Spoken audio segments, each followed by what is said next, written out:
안녕하세요. 정문학 목사입니다. 오늘 우리가 살펴볼 본문도 지난주 살폈던 시편 38편과 마찬가지로 죄로 인해 하나님의 징계를 받아 고난 가운데 있는 신자가 기본적 배경이 되는 그런 시입니다. 하나님의 징계로 인해 고난 가운데 있는 신자는 하나님의 징계를 통해서 인생을 살아가는 원리를 깨닫게 되었고, 이제 징계를 거두시고 구원해 달라라고 하는 기도를 하고 있습니다. 먼저 오늘 본문 1절에서 3절을 보면 시인은 자신의 혀로 범죄하지 않기 위해 입에 재갈을 먹이겠다라고 다짐하고 있습니다. 시인은 악인 앞에서 그 어떤 말도 하지 않겠다고 다짐합니다. 지금 시인이 금하고 있는 말의 주제, 어떤 말을 금하고 있을까요? 시인이 악인들 앞에서 말하기를 꺼려하는 주제는 본문 9절부터 10절을 통해 유추해 볼 수 있는데, 9절을 보면 주께서 시인에게 행하신 일로 인해 자신이 잠잠하고 입을 열지 않겠다라고 말합니다. 그리고 이어서 10절을 보면 주께서 시인에게 행하신 일은 징벌을 내리는 것임을 우리는 알 수 있습니다. 지금 시인이 악인들 앞에서 말하지 않겠다라고 굳게 다짐하는 것은 시인이 하나님께 죄를 지었으며 그 죄로 인해 하나님의 징벌을 받고 있는 것에 대한 것들을 악인들 앞에서 이야기하지 않겠다라는 것입니다. 그러나 시인이 끝까지 묵묵히 잠잠하여 침묵하기에는 시인이 겪는 징계의 고통이 너무나도 컸습니다. 시인이 겪는 징계의 고통은 생명을 극한까지 몰아가는 징계였습니다. 하나님의 징계로 인해 너무 고통스러워하던 시인은 4절에서 하나님께 자신이 죽을 날까지 얼마나 남았는지를 물어보고 있습니다. 왜 시인은 이런 질문을 하고 있을까요? 너무 고통스럽기 때문입니다. 사는 게 사는 것이 아니고 죽음이 자신에게 다가온다라고 느끼고 있었기 때문입니다. 하나님의 징계는 시인의 인생을 한 뼘 길이만큼 되게 하셨습니다. 그러나 생명의 극한까지 고통을 주던 하나님의 징계를 고찰하던 시인은 인생의 원리를 깨닫게 되었습니다. 이 땅에서 형통하며 든든히 서 있는 것처럼 안정적인 삶을 살더라도 모든 것이 허사일 뿐이며 그림자같이 헛된 인생임을 깨닫게 되었습니다. 사람들은 이 땅을 살면서 재물을 쌓기 위해 소란스럽게 살아가지만 결국 소란스럽게 쌓아둔 재물이어도 헛된 일들이라고 말합니다. 왜냐하면 모든 것이 주의 손에 달려있기 때문입니다.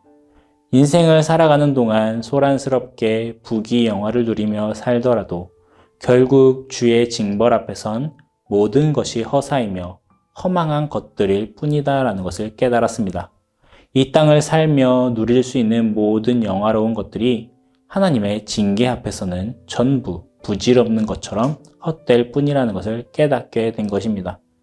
그렇기에 하나님의 징계를 받은 시인은 본문 7절과 같이 고백합니다. 이제 나의 소망은 주께 있다는 것입니다. 이 땅에 소망을 품는 것이 아니라 주님께 소망을 품기로 했습니다. 이 땅에 소망을 품으며 살아봤더니 하나님의 징계 앞에서는 모든 것이 허망한 것들임을 너무나도 선명하게 느끼고 깨닫게 되었습니다. 이제서야 진정으로 소망을 둬야 할 것이 어디인지를 알았습니다. 바로 주님께 소망을 두는 것입니다. 주님께 소망을 둔다는 것은 구원의 은혜를 바란다는 말입니다. 시인은 모든 죄에서 건져주시기를 구하고 있습니다. 지금 주께서 시인에게 징계를 주셨는데 이 징계에서 벗어나기를 구하고 있습니다. 이때 본문 10절과 11절을 보면 우리는 징계의 참된 역할을 발견하게 되며 또 역할을 다한 징계가 철회되어야만 하는 이유를 발견할 수 있습니다. 시인의 기도를 보면 징계를 옮겨달라라고 구합니다. 지금 징계를 받은 시인은 자신이 쇠망하였다라고 고백합니다. 앞선 5절에서는 자신의 생명이 한 뼘 길이만큼만 되었다고 고백하고 있는 것으로 봐서 시인의 징계는 결코 가볍지 않았습니다. 그러나 가볍지 않았던 징계는 이제 철회되어야만 하는 분명한 이유가 생겼습니다. 첫째로는 만약 징계가 철회되지 않고 계속해서 시인을 괴롭게 했다면 시인은 곧 죽을 것이기 때문입니다. 또 둘째로 징계의 역할 중 하나는 죄인에게 잘못된 것을 가르치며 바른 길로 인도하는 역할도 있습니다.